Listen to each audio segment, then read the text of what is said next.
when we hear witchcraft, honestly, it's easy to think like broomsticks and cauldrons, right? The stuff of movies. Right. But the deep dive request we're looking at today, Yeah. way more grounded. You want to understand witchcraft, but specifically in an African context. And our jumping off point is this document. It's called Theme 4, Witchcraft Uchawi Ubuloshi. Even skimming it, you can tell this is way more than just, fantasy. Oh, absolutely. It goes deep. Yeah. This document, and judging by the way it's laid out, the terms it uses, I'm thinking it's probably some kind of academic analysis. Okay, yeah.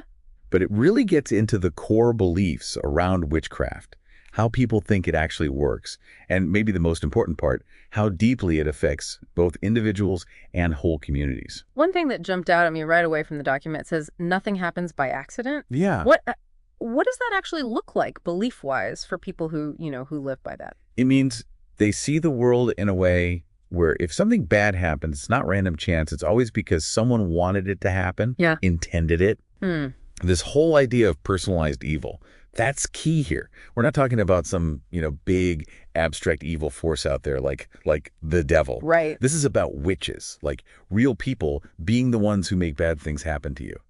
It's a very... it's a lot more personal. Much more personal, yeah. And I think it creates a different kind of fear. For sure. So, just bad luck, just random stuff going wrong, that's not even on the table. Not really. It's more like this constant worry that someone, maybe even someone could be using witchcraft against you. That's heavy. And it's connected to another thing in here that's kind of blowing my mind, that thoughts themselves have power, like almost a real presence. Oh, yeah. It's not just wishing bad things on people. It's saying those thoughts can actually do something. Exactly.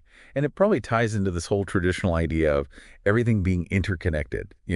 Thoughts, words, what you put out there, it all carries weight, can actually affect the world around you. Not just like giving someone a dirty look. Right. It's more than that. It's that these negative thoughts can become something real, something that hurts you.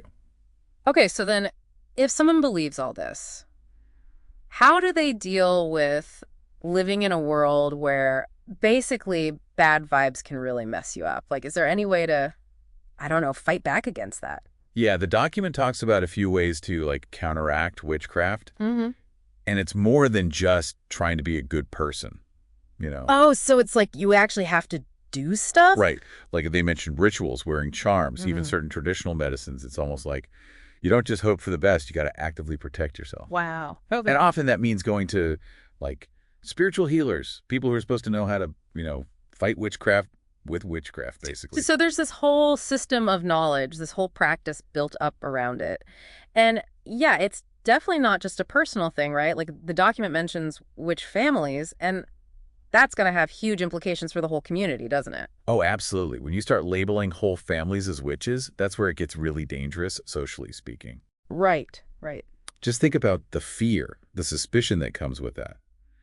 Being seen as a danger to everyone just because of your family. It's like total ostracization. Exactly. Yeah. And unfortunately, it doesn't usually stop there. The document even says that these accusations, they can lead to to violence, people getting hurt. Yeah, that's what I was thinking. When people are that scared. And when you already believe in these unseen forces, saying someone's a witch, it's a powerful accusation. People use it for all kinds of reasons, to get revenge, to get ahead, even just to get rid of someone they don't like.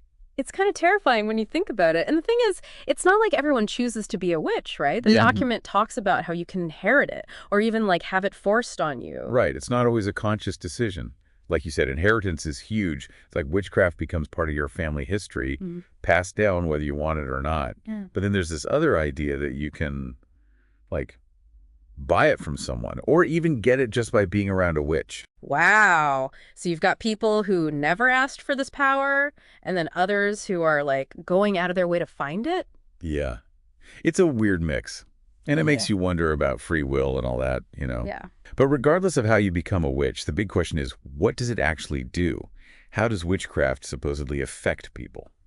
So the document, it actually gets into specifics about how witchcraft is supposed to show up, how it affects people.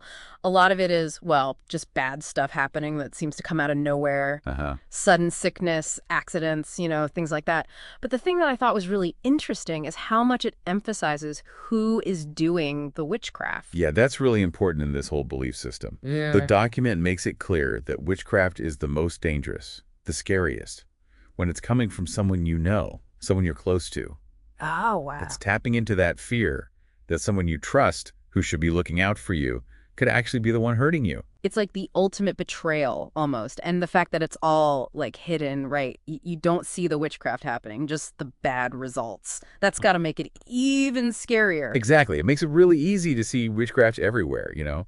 Any bad thing that happens, you start wondering who could have caused it, especially if there's any reason at all to suspect someone has a grudge against you. That's how accusations start. That's how things get out of control. Yeah.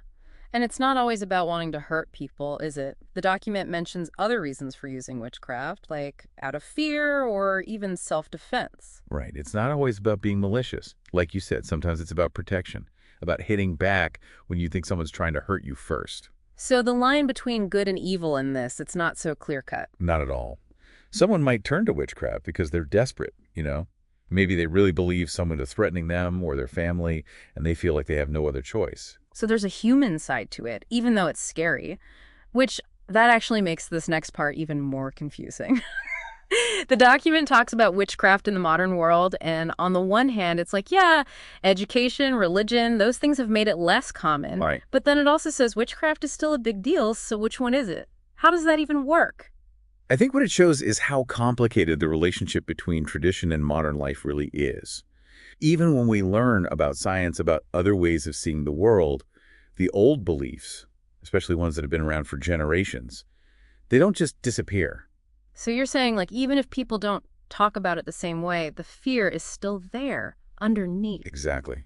And it makes you wonder, are these beliefs just a way of explaining the stuff we don't understand, you know? Right. Even when we have science, we still want to know why bad things happen. We want to find some kind of meaning in it all. That's deep.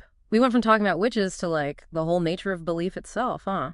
I guess that's how deep dives work sometimes. You start with one question and end up somewhere completely different. That's for sure. Well, on that note, we're going to have to leave it there. Thanks for coming on this deep dive with us, everyone. Until next time, keep asking those big questions.